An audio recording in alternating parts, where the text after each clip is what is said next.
কবি তোমার বিনোদিনী আসবে আসবে, তাই কি করলে আজ আমাদের তুলসী সেই প্রসাদী মালা নিয়ে এদিকে রাধারানী ভাবছেন কখন পাঠিয়েছি, এখনো তার আসার নাম নেই। মনে হয় পাঠিয়ে আমি ভুল করেছি, যে একেবারে গোবিন্দের কাছে যায় সে হয়তো গোবিন্দের চরণে নিবেদিতা হয়ে গেছে। এই যে দেখতে দেখতে ওদিকে তুলসী আমার এসে দাঁড়ালো, বিনোদিনী আবার যে আসতে দেরি হয়ে গেছে। এই না প্রসাদী মালা, তো প্রসাদী মালা যখনই দিল ললিতা কি করলো, রাধারানীর গলে পরিয়ে দিয়েছে। এইবার রাধারানীর গলে পরিয়ে দিয়েছে, এই যে বলে এই যে পরিয়ে দিয়ে এলে, এইবার দেখো বলে একটা ছল করতে হবে। ছলটা কি?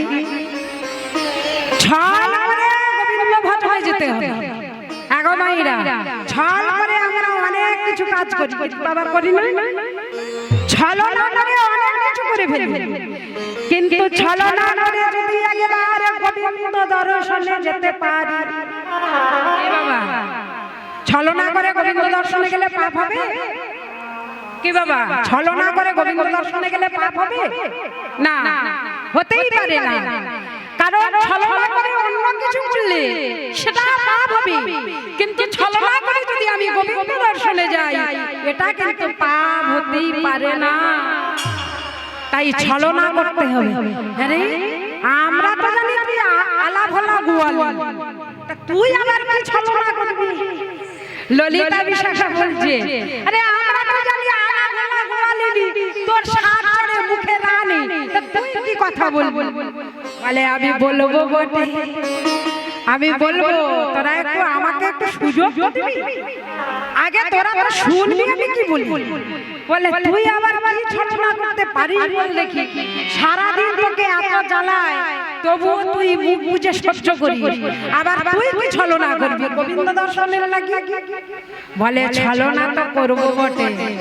তাই কি করলে, এই যে বাবা জটিলা জটিলা একটা ঘর তৈরি করেছিলে, ওই যে কৃষ্ণের জন্য গোবিন্দের জন্য কাঁদে, তার জন্য ওই যে জান্নাত থেকে যাতে না দেখতে পায় গোবিন্দকে, ঘরের বাইরে যেতে পারে, একটা চিলে কোঠায় একটা ঘর তৈরি করলেন, আর সেই ঘরে দুজন দাঁড়ি। কে বলুন দেখি কি মাইরা রে, আপনাদের তো জানার কথা। কে বলুন? জটিলা জটিলা, একজন ঘুমায় একজন জাগে, আবার একজন মা ঘুমালে মেয়ে জাগে, আর মেয়ে ঘুমালে মা জাগে। আচ্ছা এখানে কি আমরা তাহলে ধরে নেব জটিলা কুটিলা কৃষ্ণ বিদ্বেষী? কি বাবা একজন মা আমার বলছেন না, হতে পারে না, কি আপনারা তাই করবেন নাকি? কি জটিলা কুটিলা কৃষ্ণ ভজন করতে দেবে না বলে পাহারা দেয়? আরে কৃষ্ণ কি বলুন, কি জটিলা কুটিলা কৃষ্ণ ভজন করতে দেবে না বলে পাহারা দেয়? আমি তো জানবো, আপনারা এটা ভালো করে জানবেন, কিন্তু আপনারা কথা বলছেন না কেন? আরে কুটুম্ব বাড়িতে এলে হ্যাঁ হ্যাঁ কথা বলতে হবে, কুটুম্ব থাকবে বলুন দেখি, কুটুম্ব বাড়িতে এলে তাদের সাথে কথা না বলি কুটুম্ব থাকবে কি? চলে যাবে না। আগো কুটুম্ব কাদের বলে? আগে বলবো বন্ধু কাদের বলে? বন্ধু যখন বিপদের সময় কেউ যদি পাশে দাঁড়ায় তাকে বলে বন্ধু, আর বিপদের দিনে পকেট থেকে যে পয়সা বের করে সাহায্য করে তাকে বলে বান্ধব। আমরা বলি না আত্মীয় এসেছে, আত্মীয় কাদের বলে? আত্মার সঙ্গে আত্মার মিল হলে তাকে বলে আত্মীয়, আর এই আত্মার সঙ্গে আত্মার মিলন ঘটিয়ে কেউ যদি পরমাত্মার মিলন ঘটাতে পারে তাকে বলে পরম আত্মীয়। আর 9 মাসে 6 মাসে এসে যারা ওই দোকানে ঝোলে খেয়ে চলে যায়, বলবো না না ওই দোকানে ঝোলে, জানেন তো বাবা দোকানে কি হয়? ওই যে বড় বড় দাম কি হয়, ওইগুলো খেয়ে চলে যায়, 9 মাসে 6 মাসে আসে, আর ভালো মন্দ খেয়ে যাবে আবার বদনাম দেবে, ওকে বলে কুটুম। ওকে কোনোদিন আত্মীয় বলা যাবে না, কুটুম। হ্যাঁ?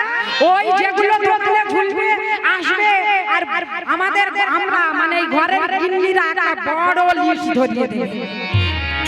আমার বাবা মা এসেছে, আমার ভাই বোন এসেছে, ভালো করে কিনে আনবে। ওই দোকানে নিয়ে কেজি কেজি কিনে আনলো, খেলো আর ঘরে চলে গেল, ওদের বলে কুটু। আর আত্মার সঙ্গে আত্মার মিলন ঘটিয়ে কেউ যদি পরমাত্মার মিলন ঘটাতে পারে, সেই হলো পরমাত্মীয়।